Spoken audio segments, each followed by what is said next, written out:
Hello everyone, फिर से आप लोगों के लिए बहुत ही इंटरेस्टिंग न्यू ड्रामा लेकर आ गई हूँ। तो चलो जल्दी से वीडियो को लाइक और चैनल को सब्सक्राइब जरूर कर लो। तो ड्रामा की स्टार्टिंग हमारी फीमेल लीड एनी से होती है, जो कि यहाँ कुछ खाना लेकर भाग रही होती है। पर तभी उसे खाना छीनने के लिए बहुत सारे गुंडे उसके पीछे पड़ जाते हैं और वो उसे मारने लगते हैं और कहते हैं कि वो हमें दे दो, पर एनी नहीं दे रही होती है। तो फिर वो लोग उसे मार मार के थक हार जाते हैं कि तुम्हें तो अपनी लाइफ की भी कोई परवाह नहीं है, और वो वहां से चले जाते हैं। फिर एनी खाना लेकर खुशी खुशी अपने घर पहुंचती है, अपने बॉयफ्रेंड जियांग के पास, और वो उसे ये खाना दे देती है। तो वो कहने लगता है कि देखो तुम्हें कितनी ज्यादा चोट लग गई है। तो वो कहती है कि कोई बात नहीं, मैं बिल्कुल ठीक हूँ। तो जियांग कहता है कि ऐसे कैसे चल सकता है, अगर अब तुम्हें इतनी चोट लग गई है तो तुम काम कैसे करोगी। एनी ये सुनकर शॉक हो जाती है और पूछती है कि तुम ये क्या बोल रहे हो। तो जियांग उसे ढकेल देता है और वो यहाँ पर अपनी असली गर्लफ्रेंड याओ याओ को बुलाता है और उसे बताता है कि वो तो बस उसका यूज कर रहा था, और वो इस खाने को उसे दे देता है। तो याओ इस खाने को डॉग को फेंक कर दे देती है, और डॉग जब ये खाना छीन कर खाने लगता है एनी उसे लेने जाती है, पर ये लोग उसे पकड़ लेते हैं और उसे वो खाना छीनने भी नहीं देते। और फिर यहाँ याओ उसका मजाक उड़ाते हुए कहती है कि आखिर इतनी ठंडी चल रही है, इसमें कौन ही वो खाना खाएगा, और वो मैजिक से सूप लाकर यहाँ जियांग को पिला रही होती है। एनी शॉक हो जाती है और यहाँ याओ से उसका पेंडेंट दिखाने लगती है और कहती है कि मुझे पता था कि तुम्हारा ये पेंडेंट मैजिकल है और इसकी मदद से अब मैं जो चाहे वो कर सकती हूँ। एनी शॉक होती है कि उसे उसके पेंडेंट के बारे में कैसे पता था। फिर जियांग तो एनी को मार देता है और कहता है कि अब वो उन दोनों की लाइफ में कभी नहीं आ पाएगी, और दोनों यहाँ उसे मार के किस कर रहे होते और बड़े खुश हो रहे होते। पर तभी इतने में एनी की फिर नींद खुलती है और होश आते ही वो सोचने लगती है कि ये क्या, मैं तो मर गई थी ना। फिर वो तुरंत ही अपने रूम से बाहर निकलती है और रेडियो की आवाज सुनकर उसे आज की डेट पता लगती है, और न्यूज में बताया जा रहा होता है कि बहुत ही आंधी तूफान आने वाला है, तो सभी लोग अपनी अरेंजमेंट्स कर ले और ऐसे मौसम में कहीं बाहर मत जाए। तो फिर ये न्यूज सुनते ही एनी को पता लगता है कि मैं रीबॉर्न हो चुकी हूँ और दुनिया खत्म होने के 3 दिन पहले के टाइम पर पहुंच चुकी हूँ। एनी देखती है कि इस टाइम पर उसका वो पेंडेंट भी उसके पास होता है, जो कि याओ ने पिछली लाइफ में उससे ले ली थी, और दुनिया खत्म होने के आखिरी टाइम पर मजे करने के लिए वो उसके स्पेस का भी यूज कर रही थी। पर एनी तो बिना उस पेंडेंट की मदद से ही अपने उस स्पेस वाली जगह पर पहुंच जाती है, जो कि एक खाली रूम होता है जहाँ पर वो अपने मन से इमेजिन करके कभी भी पहुंच सकती है। पर यहाँ का रूल है कि यहाँ से वो 2 घंटे से ज्यादा नहीं रह सकती है। तो वो समझ जाती है दुनिया खत्म होने के टाइम पे वो यहाँ रह तो नहीं पाएगी, लेकिन कम से कम वो जिंदगी जीने के लिए यहाँ पर सारा सामान स्टोरेज कर सकती है और इसका वो अच्छा यूज कर पाएगी। एनी सोचने लगती है कि उसके पास ज्यादा पैसे नहीं है, उसके पेरेंट्स की बहुत ही जल्दी मौत हो गई थी और उनकी कोई सेविंग्स भी नहीं थी, और एनी के पास जो बचे कुचे पैसे थे वो सारे वो जियांग के ऊपर लगा देती थी, क्योंकि वो उसका क्रश था, और इसलिए वो उसके लिए बहुत सारे गिफ्ट देने के लिए पैसे जमा करती थी और उसे दिया करती थी। एनी ने यहाँ पर उसे उसके आने वाले बर्थडे गिफ्ट के तौर पे बहुत ही महंगे लिमिटेड एडिशन वाले शूज भी खरीद के रखी होती है, और वो सोचती है कि पिछली लाइफ में तो उसने वो भी उसे दे दी थी, पर अब वो डिसाइड कर लेती है कि ये तो दूर की बात है, अब वो जियांग को कुछ भी नहीं देने वाली है और उसे और याओ को वो सबक सिखाने वाली है, और वो उल्टा उसके पास भीख मांगने आएंगे। फिर एनी उस लिमिटेड एडिशन वाले शूज को वापस से उस स्टोर में रिटर्न करने के लिए पहुंच जाती है। तो फिर स्टाफ उसे कहती है कि तुम सच में इसे रिटर्न करना चाहती हो, इस लिमिटेड एडिशन वाले शूज को कितने सारे लोग लेने के लिए मरे रहे थे और तुम्हें तो इतनी मुश्किलों से मिल भी गया। एनी सोचती है कि ये पूरे 8,000 का है, और इतने में तो वो पूरे 2 से 3 साल का आटा, तेल और चावल खरीद सकती है। फिर यहाँ पर एनी कंफर्म करते हुए कहने लगती है कि हाँ, मुझे इसे रिटर्न करना है। तभी स्टोर में जियांग और याओ दोनों साथ में आए होते हैं, और याओ कहने लगती है कि देखो, तुम्हें बर्थडे गिफ्ट देने के लिए ये यहाँ तुम्हारे लिए शूज खरीद रही है। तो वो कहता है कि मुझे ये ब्राउन कलर पसंद नहीं, मुझे तो ग्रीन कलर पसंद है, और मैंने कोई इसे गिफ्ट देने बोला नहीं हूँ, ये अपनी मर्जी से दे रही है। तभी इतने में ये सुनने के बाद एनी उसे कहती है कि तुम्हारा दिमाग खराब हो गया तो जाओ अपना ट्रीटमेंट करवा लो। तो फिर याओ कहती है कि मुझे पता है कि जियांग ने तुम्हें पर्सनली अपने बर्थडे पर इन्वाइट नहीं किया, इसलिए तुम गुस्सा हो रही हो, लेकिन कोई बात नहीं, मैं तुम्हें इनवाइट कर देती हूँ। कल जियांग का बर्थडे है तो उसकी बर्थडे पार्टी में जरूर आ जाना। तो फिर जियांग कहता है कि मैंने तो तुम्हें पार्टी में इनवाइट भी नहीं किया था, फिर भी तुम मेरे लिए गिफ्ट खरीद रही थी, तो फिर इनवाइट करके भी क्या ही मतलब था। तो वो कहती है कि सॉरी, मैं तुम्हें ज्यादा जानती नहीं, और वो स्टाफ से फिर से कहती है कि मुझे ही रिटर्न करना है। तो फिर जियांग कहने लगता है कि आखिर इसका क्या मतलब है। एनी कहती है कि तुम्हें शर्म नहीं आ रही है ना, तुम दोनों यहाँ कपल रिंग पहन के घूम रहे हो और तुम मुझसे एक्सपेक्ट कर रहे हो कि मैं तुम्हें गिफ्ट दूंगी।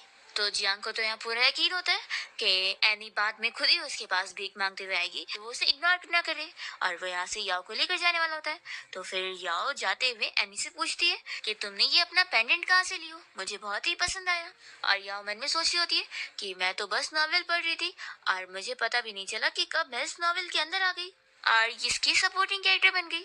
लेकिन अगर मैं इस हीरोइन का ये मैजिकल पेंडेंट उसे ले लूंगी तो फिर नॉवेल की हीरोइन मैं बन जाऊंगी। तभी जियांग एनी से कहने लगता है कि याओ को ये नेकलेस बहुत ही पसंद आया, तो अगर तुम इसे याओ को दे दोगी तो मैं तुम्हें माफ भी करूंगा और तुम्हें अपनी बर्थडे पार्टी में भी बुलाऊंगा। एनी मन में सोचती है कि मुझे नहीं पता कि इसे मेरे मैजिकल पेंडेंट के बारे में पहले से कैसे पता है, लेकिन चाहे जो भी हो, अगर ये पेंडेंट ही मेरे पास नहीं रहेगा तो फिर ये मेरे पीछे नहीं पड़ेगी। और फिर एनी इस पेंडेंट को उसे देने का नाटक करके इसे नीचे फेंक देती है और वो पूरा टूट जाता है।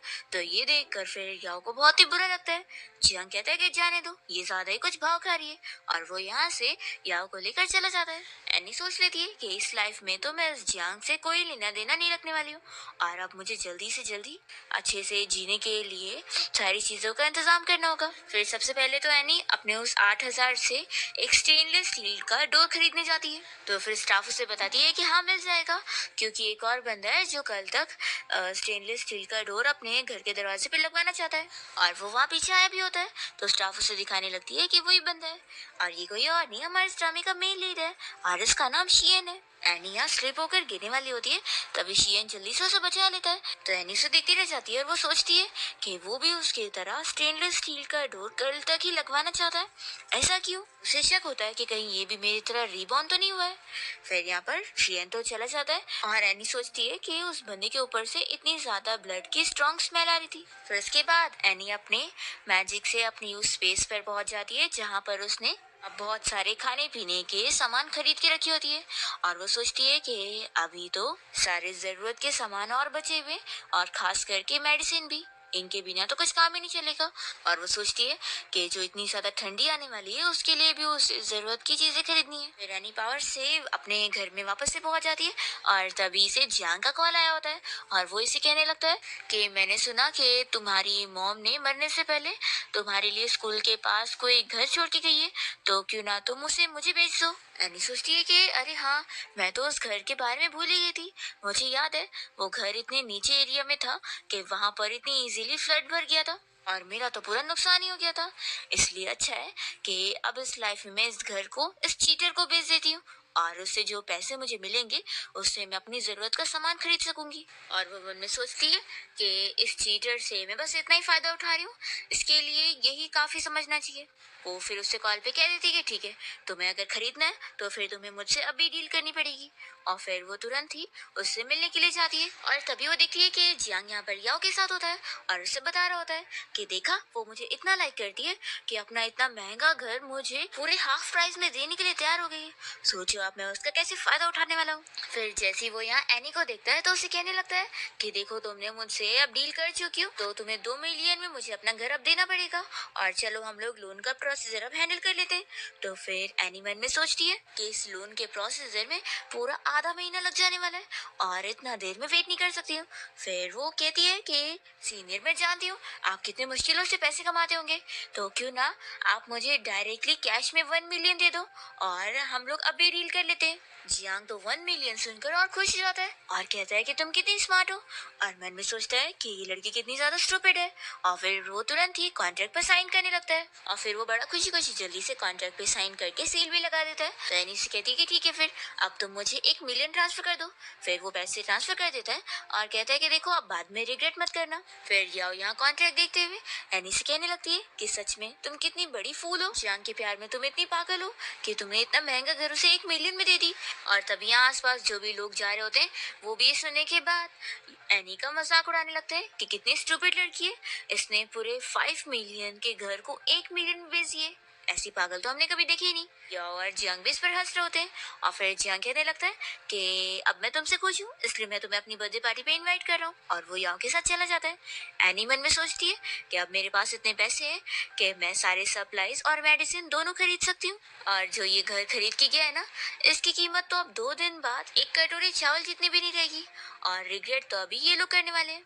और फिर इसके बाद एनी यहाँ से मॉल जाती है और वो बहुत सारी और भी खाने पीने की चीजें खरीदती है, साथ ही साथ बहुत सारी मेडिसिन भी खरीदती है। तो बेचने वाले लोग तो शौक रह जाते हैं कि वो तो इतना खरीद रही है जैसे दुकान खोलने वाली है। एनी वो सारे सामान को अपने इस सीक्रेट स्पेस में आके रख लेती है और वो सोचती है कि अब मैंने अच्छी खासी चीजें जमा कर चुकी हूँ, अब मेरे पास खाने के लिए भी 500 किलो चावल है, और इस वजह से अब मेरे पास दुनिया खत्म होने के टाइम पर कोई भी कमी नहीं रहेगी और मैं आराम से जीऊंगी। फिर इसके बाद एनी एक कपड़ों के स्टोर जाती है और वहाँ पर वो बहुत सारे कपड़े, साथ ही साथ ठंडी के लिए भी कोट वगैरह खरीद रही होती है, जो कि वहाँ पर होता नहीं है। तो वो लोग कहते हैं कि एक दिन में वो उसके घर तक डिलीवर हो जाएगा। एनी सोचती है कि चलो 24 घंटे का टाइम है, तो मैं उम्मीद करती हूँ कि 8 बजे के पहले के टाइम पर पहुंच जाए, नहीं तो फिर दुनिया खत्म होने का टाइम स्टार्ट हो जाएगा। फिर एनी जब अपने बिल्डिंग में पहुंचती है तो वो देखती है कि उसकी नेबर वाला जो घर था वहाँ पर तो पिछली लाइफ में कोई भी नहीं रहता था, लेकिन अब वहाँ पे कोई रह रहा है और उसने भी स्टेनलेस स्टील का डोर लगवाया होता है। तो वो काफी शॉक होती है। इतने में उस घर से कोई बाहर आता है और वो कोई और नहीं बल्कि शियन होता है, और उसके साथ एक छोटी बच्ची होती है। वो उसे कहने लगता है कि दो दो सिस्टर को हेलो बोलो, तो फिर दो दो उसे हेलो बोल देती है। एनी सोचती है कि अच्छा, तो ये इसकी बेटी होगी। फिर वो अपना घर की तरफ जाने लगती है और सोच रही होती है कि ये बंदा मुझे दिखने में बिल्कुल भी कोई बुरा इंसान नहीं लगता है। दूसरी ओर हम देखते हैं कि जियांग और याओ यहाँ अपने घर पे बर्थडे पार्टी मना रहे होते हैं और इन लोगों ने अपने फ्रेंड्स लोग को भी इनवाइट करे होते हैं। तभी याओ कहने लगती है कि एनी इसी बिल्डिंग में 18 फ्लोर पे रहती है ना, तो चलो वहां पर चलते हैं, मुझे उसके घर पे भी थोड़ा रहना है। तो कहता है कि फिक्र मत करो, मैं उसे बोलूंगा ना तो वो हमें अंदर ले लेगी। याओ सोच रही होती है कि मुझे यकीन नहीं कि इतनी आसानी से वो मैजिकल स्पेस डिसअपियर होगा, इसलिए मुझे इस बारे में पता लगाना चाहिए। दूसरी ओर हम देखते हैं कि एनी यहाँ अपने घर पे होती है और तभी से जियांग का मैसेज आता है।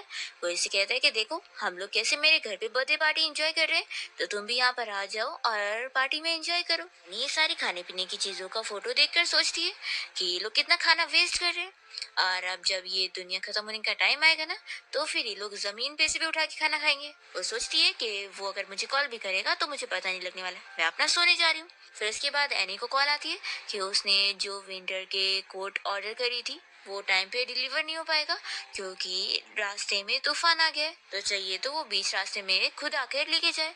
तो एनी सोचती है कि मैं जल्दी से जाकर ले लेती हूँ, नहीं तो फिर बाद में जब ज्यादा ही ठंडी का टाइम आ जाएगा तो सभी फ्रीज हो जाएंगे और मेरा क्या हाल होगा। फिर वो जाती है और अपने सारे सामान डिलीवरी वाले से लेकर जब वापस आ रही होती है तभी बहुत आंधी तूफान होता है और रैनी इतनी हवा में ठीक से चल भी नहीं पा रही होती है। तभी शियन उसे गिरने से फिर से बचाता है, और जब वो यहाँ से जाने लगता है तो एनी उसे कहती है कि तुम इस वक्त कहाँ पे जा रहे हो, देखो 5 मिनट में दुनिया खत्म होने का टाइम स्टार्ट हो जाएगा, तो उससे पहले घर आ जाना। तो वो कहता है कि ठीक है, और वो चला जाता है।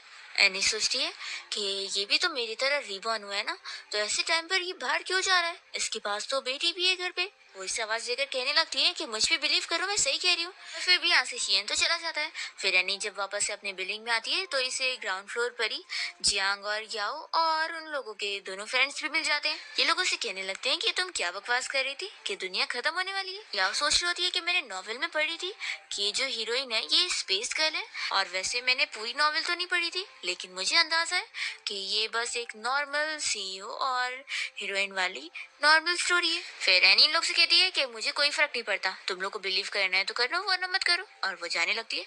तो भी ये लोग उसे जाने नहीं दे रहे होते और जियांग कहने लगता है कि याओ तुमसे इतना अच्छे से बात कर रही है और तुम कितना रूड बिहेवियर कर रही हो। फिर जियांग और याओ दोनों मिलकर एनी की फिर से मजाक उड़ाने के लिए उसी बात को वापस से निकालने लगते हैं कि कैसे उसने अपना 5 मिलियन वाला घर उसे 1 मिलियन में बेच दी। तो ये सुनने के बाद बाकी क्लासमेट भी हंसने लगते हैं कि वो कितनी बड़ी फूल है। एनी मन में सोचती है कि फूल मैं हूँ कि तुम लोग हो, वो तो अभी तुम दोनों को जल्दी पता लगी जाएगा।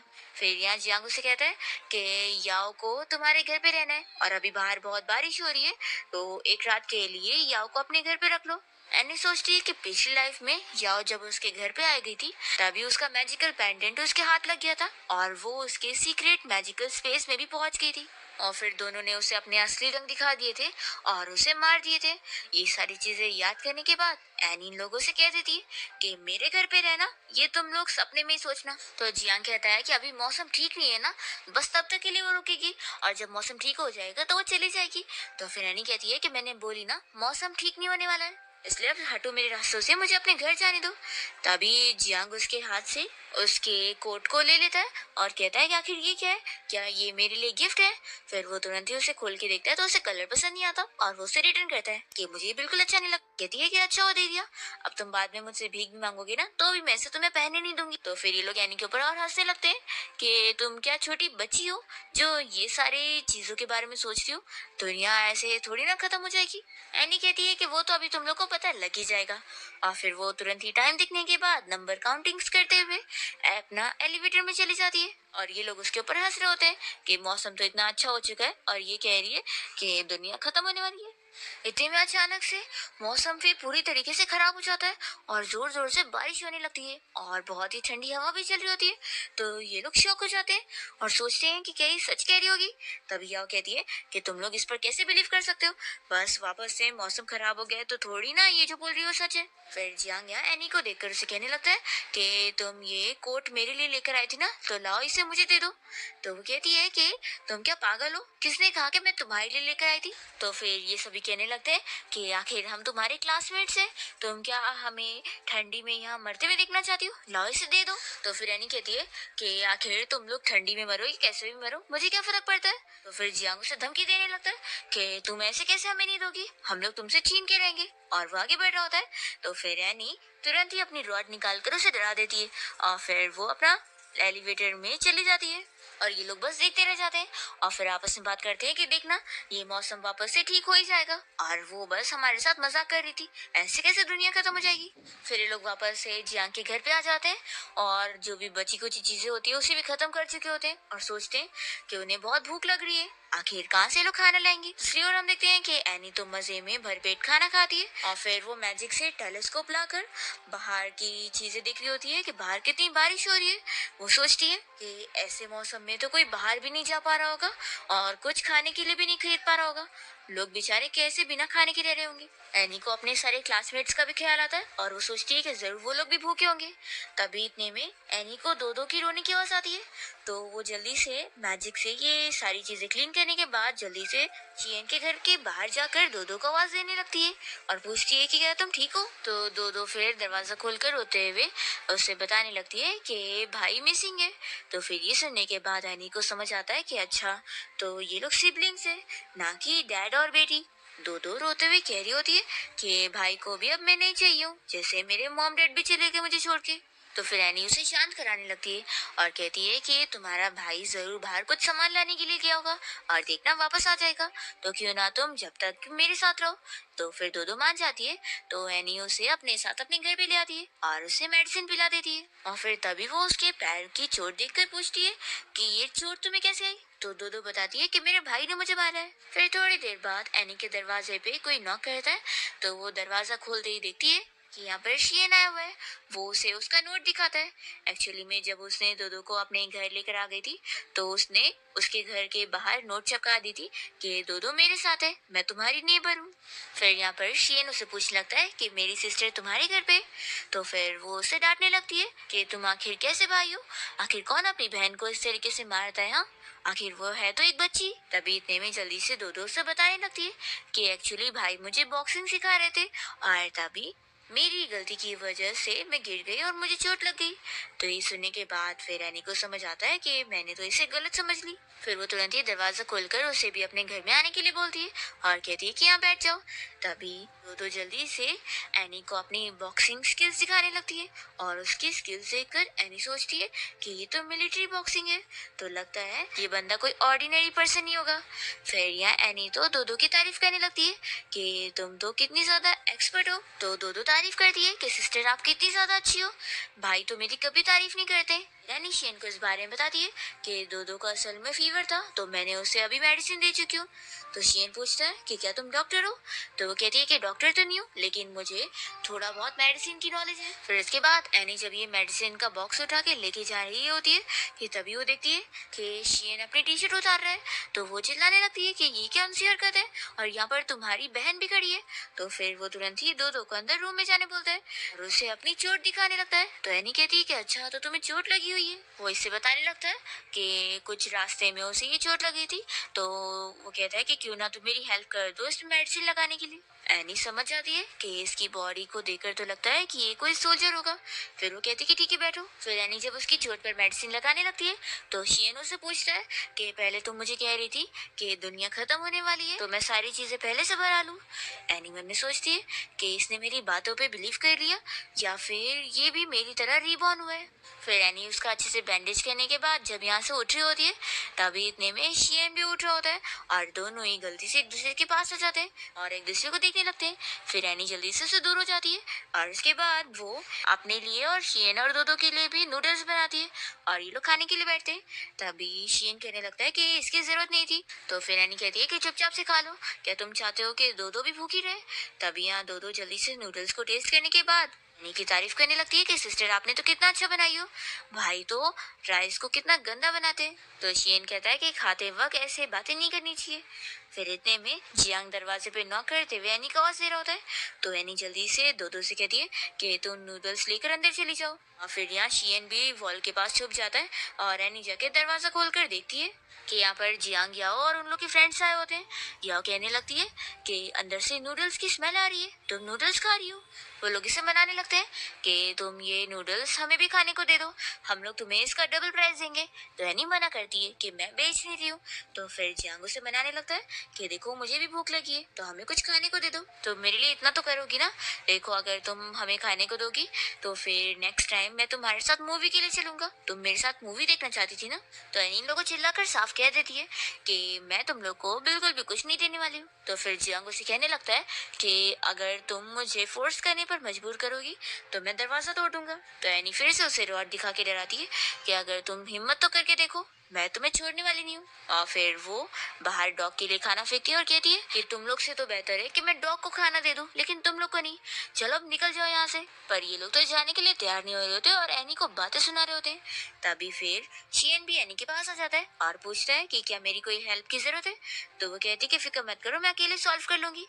तभी फिर उसे देखते के साथ ही याओ कहती है कि अच्छा तो तुमने पहले से किसी मैन को ढूंढ के रखी हो, तभी तो तुम ऐसी बिहेवियर कर रही हो। वो तुरंत ही फिर शियन को बताने लगती है कि ये एनी बहुत ही बेकार लड़की है, तो क्या तुम्हें ये चाहिए?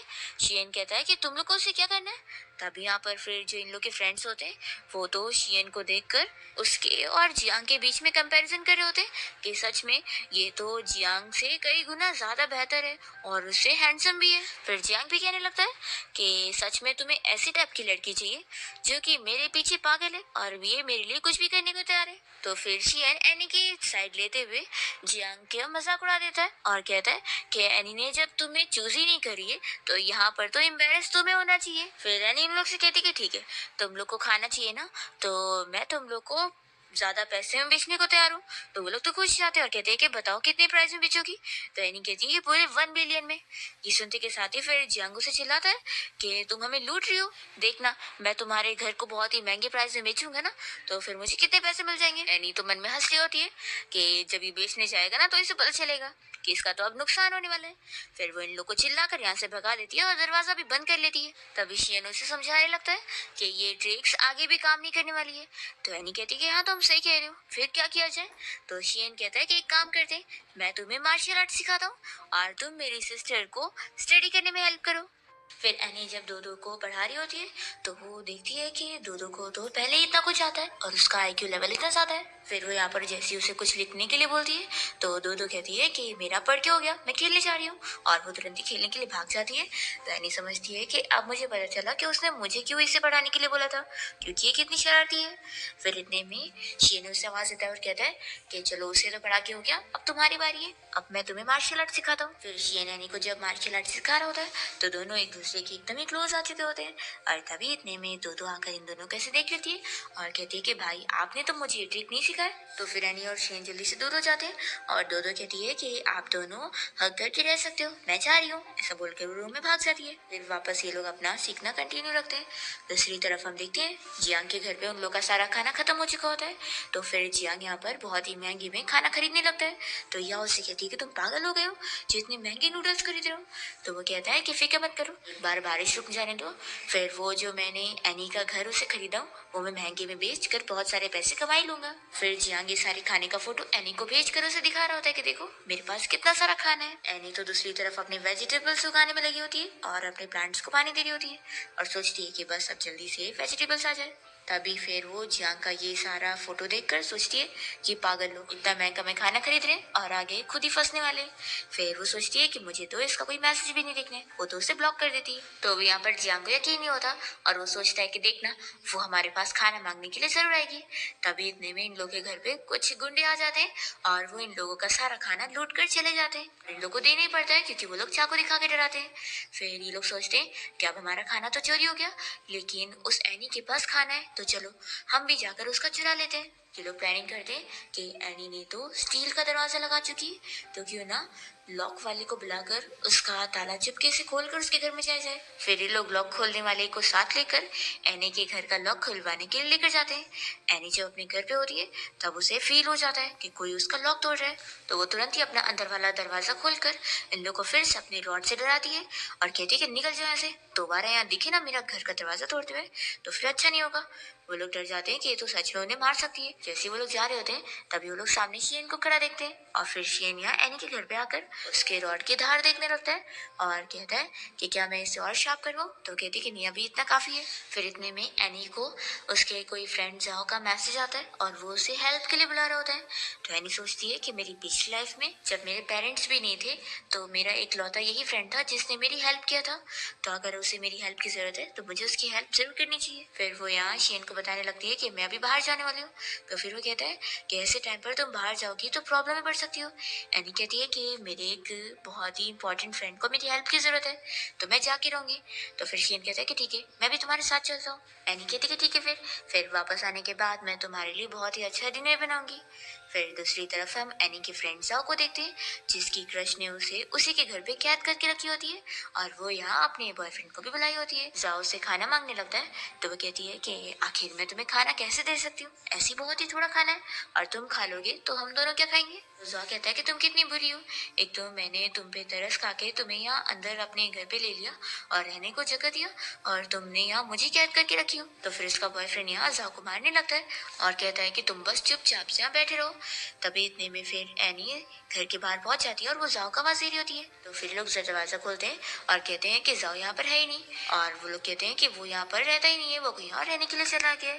तो फिर एनी फिर यहाँ से जाने वाली होती है तभी इतने में जाओ अंदर से आवाज कर देता है और एनी फिर जल्दी से अंदर रूम में देखने जाती है और शियन इन लोग को पकड़ के रखता है ताकि वो लोग एनी को कुछ कर ना पाए। और फिर एनी अपने फ्रेंड जाओ को बाहर लेकर आ जाती है और जाओ को ये लोग रॉड पकड़ाते हैं और कहते हैं इन लोगों को तुम अच्छे सबक सिखाओ। तो फिर वो अच्छे से इन लोग को मार के सबक सिखाता है और फिर एनी और शियन के साथ उनकी कार में बैठकर यहाँ से जाने के लिए निकलता है। और फिर लोग सबसे पहले तो मॉल जाते हैं और जरूरत का बहुत सारा सामान ले लेते हैं और एनी कुछ सामान को वापस से अपनी टाइम स्पेस वाली जगह पर पहुंचा देती है और इन लोगों को पता भी नहीं लगता है। पर वो सोचती है कि शियन को कुछ तो अंदाजा हो गया है तभी तो वो उसे थोड़ा प्राइवेट स्पेस देता है। फिर लोग जैसे ही कार से सारे सामान को वापस ले आते हैं तो एनी और ये लोग जैसे बिल्डिंग के बाहर पहुंचते हैं तो जियांग और याओ मिलकर फिर से इन लोग का मजाक उड़ा रहे होते हैं और कहते कि देखो अब तो बारिश रुक गई, तुम तो बड़ा कह रही थी कि दुनिया खत्म होने वाली है और हम लोग बचेंगे नहीं, देखो हम तो अब कॉलेज भी जा रहे हैं। और फिर एनी की जो एक क्लासमेट होती है वो तो उसका मजाक उड़ाते हुए बाहर जाती है और कहती है कि देखो कितना अच्छा हो जाला है और तुम कह रही थी कि अब यहाँ पर सर्दी आने वाली है। वो गोल घूम ही रही होती है कि तभी अचानक से कुछ ही सेकंड्स में सारी चीजें बर्फ होने लग जाती है और यहाँ तक कि वो भी पूरी बर्फ बन चुकी होती है। फिर सभी लोग जल्दी से इस बिल्डिंग का गेट बंद करते हैं और शॉक हो जाते हैं कि अचानक से ही सर्दी आ गई। फिर शियन तो जल्दी से एनी को उठा के लेके जा रहा होता है कि उसे सर्दी लग जाएगी और फिर वो उसे और यहाँ पर उसके फ्रेंड को भी घर में ले आता है और ये लोग जल्दी से चीजें ओढ़ रहे होते हैं। एनी कहती है कि अब मैं बिल्कुल ठीक हूँ और फिक्र मत करो, मैं जल्दी से हॉट पॉट बनाती हूँ और अभी हम लोग अच्छा सा खाना खाते हैं गरम गरम। तभी हम देखते हैं कि बिल्डिंग में सारे लोग भाग रहे होते हैं और बाहर चीजें देख रहे होते हैं कि कितनी जल्दी सब कुछ फ्रीज होता जा रहा है। सभी लोग को यकीन आ जाता है कि सच में लगता है दुनिया खत्म हो रही है। तभी यहाँ पर जियांग याओ से कहता है कि चलो हम लोग एनी के घर पे चलते हैं। तो यहाँ दूसरी तरफ हम देखते हैं कि एनी तो शियन और अपने फ्रेंड जाओ के साथ मजे में बैठकर खाना खा रही होती है और ये लोग हॉट पॉट एंजॉय कर रहे होते हैं। तभी इतने में घर के बाहर जियांग और याओ पहुंच जाते हैं और इन लोग आवाज देने लगते हैं। तो एनी जाके दरवाजा खोलती है और वो लोग देखने लगते हैं कि ये लोग तो मजे में गरम गरम खाना खा रहे हैं। एनी इन लोग से साफ कह देती है कि तुम लोग जाओ यहाँ से। तो फिर जियांग कहता है कि तुम ऐसे कैसे कर सकती हो, देखो मैं भी तुम्हें सच में पसंद करता हूँ। तो याओ से चिल्लाने लगती है कि तुम कितने बड़े धोखेबाज हो, मुझसे कह रहे थे कि मुझे पसंद करते हो और यहाँ उसका खाना लेने के लिए अब ऐसा बोल रहे हो। तो फिर वो सीधा से थप्पड़ लगाता है और कहता है कि बकवास मत करो, एनी बिल्कुल सही कहती है और वो सारी चीजें सच बोल रही है। फिर दोनों यहाँ आपस में फाइट करने लगते हैं। तो एनी कहती है कि शांत हो जाओ, मुझे कोई तुम दोनों की फाइटिंग देखने में इंटरेस्टेड नहीं है, निकलो यहाँ से। जियांग बार बार एनी को मनाया जा रहा होता है। तो फिर एनी खाना लेकर आती है और कहती है कि तुम्हें खाना खाना है। तो वो तो बड़ा खुशी खुशी मुंह खोल रहा होता है। फिर तभी एनी ये खाना अपने मुंह में डालती है और उसे चिढ़ाती है और कहती है कि तुम जैसे ट्रैश ने सोचा भी कैसे कि मैं तुम पे यकीन करूंगी। तो ये देखकर फिर यहाँ शियन को खुशी मिलती है कि वो तो उसके जाल में फंसी नहीं। या उसे मनाने लगती है कि तुम्हारे पास इतना खाना है तो थोड़ा सा हमारे साथ शेयर कर लो। एनी कहती है कि मेरा खाना है इसलिए मैं डिसाइड करूंगी कि मुझे तुम लोग के साथ शेयर करना है कि नहीं, और मैं नहीं करना चाहती हूँ तो अब निकल जाए यहाँ से। और दरवाजा भी बंद कर लेती है। फिर यहाँ से जियांग और याओ जाने लगते हैं और याओ को गुस्सा आ रहा होता है और वो सोचती है कि ऐसी लाइफ मेरी होनी चाहिए थी, मुझे कैसे भी करके इससे वो मैजिकल स्पेस छीनना होगा। फिर एनी वापस यहाँ बैठकर खाना खाने लगती है। तो उसका फ्रेंड जो पूछने लगता है कि आखिर मैं कहाँ पे रहूंगा। तो फिर शियन कहता है कि तुम मेरे साथ मेरे घर पे रहना, क्योंकि एक लड़की के साथ रहना सही नहीं होगा। तो जो तुरंत ही एग्री करता है कि हाँ तुम सही कह रहे हो। फिर तभी यहाँ पर शियन एनी से इस बारे में पूछता है कि 1 महीने बाद जब ठंडी खत्म हो जाएगी तो यहाँ पर बेस बन जाएंगे, तो क्या तुम मेरे और दो के साथ बेस पर चलोगी। एनी मन में सोचती है कि मेरी पिछली लाइफ में मैं तो बेस बनने के टाइम तक तो जी ही नहीं पाई थी, लेकिन अभी मैं 18th फ्लोर पे सेफ हूँ, तो क्या पता इस डर से जब मैं बाहर जाऊंगी तो सेफ नहीं होंगी। तो फिर वो शियन से कहती है कि मैं इस बारे में सोचूंगी। वो कहता है कि ठीक है, फिर सोच के मुझे बातें बता देना। और वो एनी से कहता है कि वैसे अभी डिनर के बाद हम लोग वापस से मार्शल आर्ट सीखने की प्रैक्टिस करेंगे। तो ये सुनकर दो खुश होकर एनी को देख रही होती है और एनी भी बड़ी स्माइल कर रही होती है। तो जो कहता है कि आखिर ये तुम लोग के बीच में क्या चल रहा है। फिर वो एनी और शियन दोनों को ही मार्शल आर्ट की प्रैक्टिस करते हुए देख रहा होता है और वो उन लोग को ज्वाइन करता है। दूसरी तरफ हम देखते हैं कि जियांग यहाँ पर याओ को समझाने लगता है कि अब उनके पास सिर्फ एक ही रास्ता है, उन लोगों को गुंडे से हाथ मिला लेना चाहिए। वो इसे समझाता है कि तुम अभी गुंडे की गर्लफ्रेंड बनने का नाटक करो और फिर बस एक बार हम लोग बेस तक पहुंच जाए फिर हम सभी सेफ हो जाएंगे और हमें खाना भी मिलेगा। तो याओ मन में सोचती है कि ये तो सच में किसी काम का नहीं है, लेकिन चलो वो जो गुंडे का बॉस है वो बहुत ही पावरफुल है, उसके साथ रहूंगी तो मेरा फायदा ही रहेगा। फिर ये इसके साथ मिलकर उस गुंडे के बॉस से मिलने जाती है और जियांग यहाँ पर याओ को देने की उससे बात करता है। तो वो तो बड़ा खुश हो जाता है और कहता है कि ठीक है, फिर तुम मेरी गर्लफ्रेंड बनोगी तो मैं तुम्हें अच्छे से खाने पीने के लिए चीजें दूंगा। तो वो तो मान जाती है और फिर वो यहाँ जियांग को भी अपने पास काम पे रख लेता है। जियांग उसे बताने लगता है कि मेरी जो क्लासमेट एनी है उसके पास बहुत सारा खाना है, तो क्यों ना चलो उसके पास से खाना लूट कर लेकर आते हैं। तो ये गुंडों का बॉस अपने सारे चेलों को समझा देता है और फिर लोग खाना लेने के लिए जैसे ही एनी के घर के बाहर पहुंचते हैं तो जैसे ही वो लोग गेट को टच करते हैं तो इन्हें करंट लगता है और ये लोग को बहुत गुस्सा आती है कि वो लड़की कितनी चालाक है। तभी इतने में एनी यहाँ पर जाओ और शियन दोनों के साथ मिलकर इन सभी को सबक सिखाने पहुंच जाती है। वो लोग कहते हैं कि देखो तुम चुपचाप से हमें खाना दे दोगी तो फिर ये फाइट होगी ही नहीं।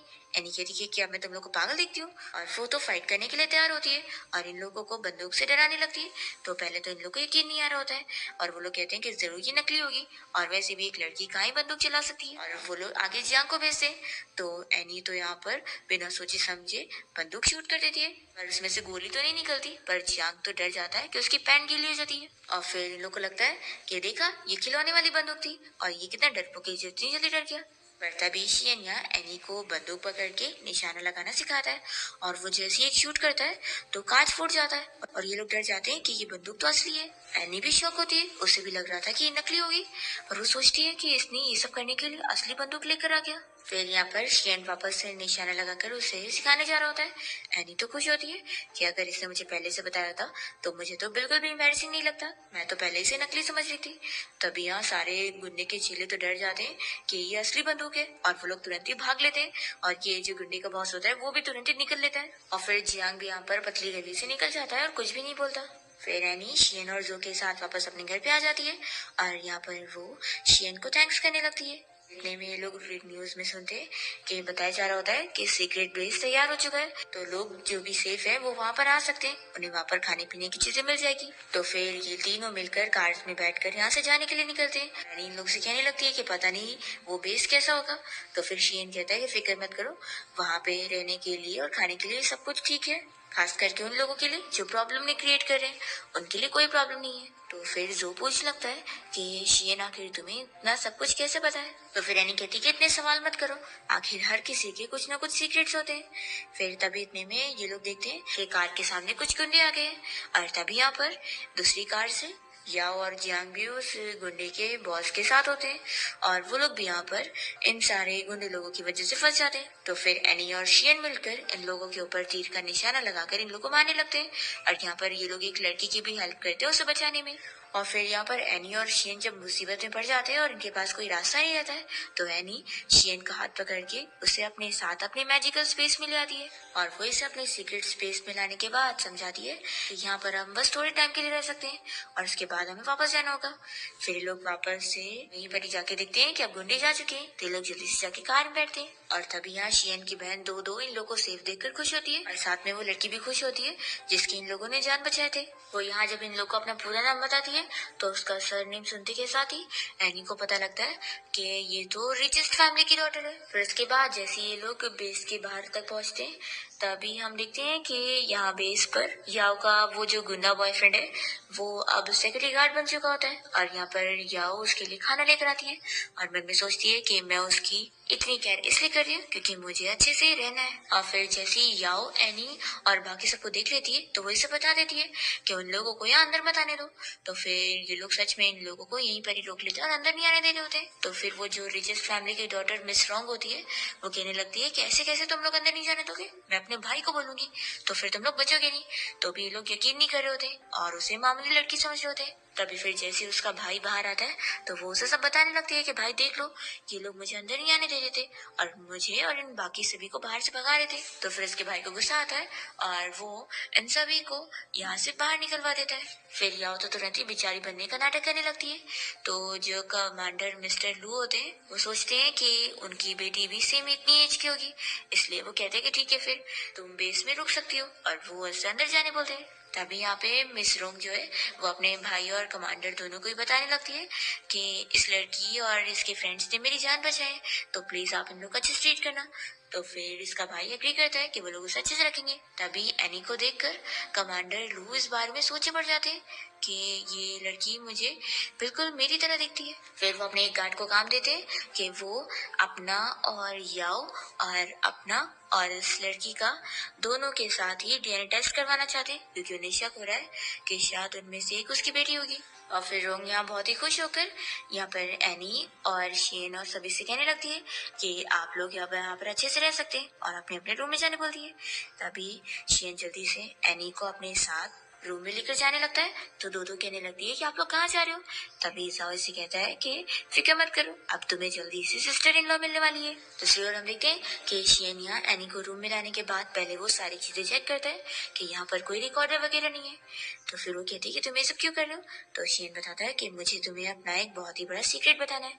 एनी कहती है कि मुझे पता है, तुम भी रीबॉर्न हुए हो ना।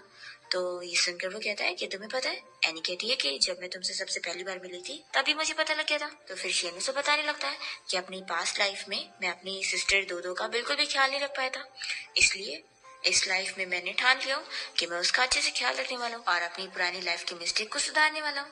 फिर वो एनी से पूछने लगता है कि क्या तुम मुझे बता सकती हो कि तुम मेरे बारे में क्या फील करती हो। तो एनी तो उसे किस कर लेती है और तुरंत यहाँ से बाहर चली जाती है। तो शियन भी उसके पीछे पीछे जाता है और कहता है कि इसका क्या मतलब था। तो फिर एनी बताती है कि यही कि अब इस लाइफ में तुम मेरे मैन हो, समझे।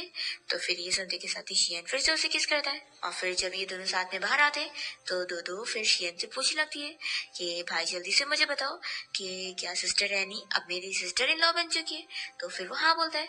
तो दोनों तो बहुत ही ज्यादा ही खुश हो जाती है। और फिर नेक्स्ट टाइम देखते हैं कि मिस रोंग यहाँ एनी और बाकी सभी को बताने लगती है कि उसके भाई ने उसके सेफ होने की खुशी में सभी के लिए पार्टी रखा है और वो लोग आप मजे में खाना पीना एंजॉय कर सकते हैं। तभी फिर यहाँ पर एनी और याओ के बीच में फिर से आर्ग्यूमेंट होने लगता है और याओ कहती है कि तुम लोग को पता है अब मैं कमांडर की बेटी हूँ, तो तुम लोग अब मेरा कुछ नहीं बिगाड़ सकते हो। और वो यहाँ बड़ी इतरारी होती है। हम देखते हैं कि एनी और शेन तो मस्त अपनी डेटिंग लाइफ एंजॉय कर रहे होते हैं और वो साथ में बाहर शॉपिंग पर भी जाते हैं। और ये सब देखकर याओ को बहुत ही जेलसी होती है और वो देखती है कि ये शेन तो कितना ज्यादा पावरफुल है, इसके पास तो बहुत ही महंगा वाला कार्ड भी है। फिर ये प्लानिंग करती है कि मुझे शेन को इस एनी से छीनना होगा। फिर वो जाकर मौका देखकर अकेले में शेन को सेरेस करने पहुंच जाती है, पर शेन इसे कोई भाव नहीं देता। तो फिर वो उसे दूसरा ऑप्शन देने लगती है कि देखो मैं कमांडर की बेटी हूँ और तुम अगर मेरे साथ रहोगे तो तुम्हें कितना फायदा निकलेगा। पर तभी भी वो इसे चिल्लाता है और इसे बंदूक से गिराकर यहाँ से चला जाता है। एनी तो दोनों के साथ ये सब देख रही होती है और वो खुश होती है कि शियन सच में उसके लिए लॉयल है। फिर तभी यहाँ एनी को देखकर उसके पास जियांग आ जाता है और फिर से उससे खाने पीने की चीजें मांग रहा होता है। तो एनी से कहती है कि तुम याओ के पास जाओ ना, अब तो वो कमांडर की बेटी है, तुम्हें उससे बहुत फायदा मिलने वाला है। तो ये सुनकर जियांग खुश हो जाता है और वो याओ के पास चला जाता है। तो एनी सोचती है कि सच में ये कितना चालाक है, लेकिन अच्छी बात है ये जाए उसे तंग करे, मुझे नहीं।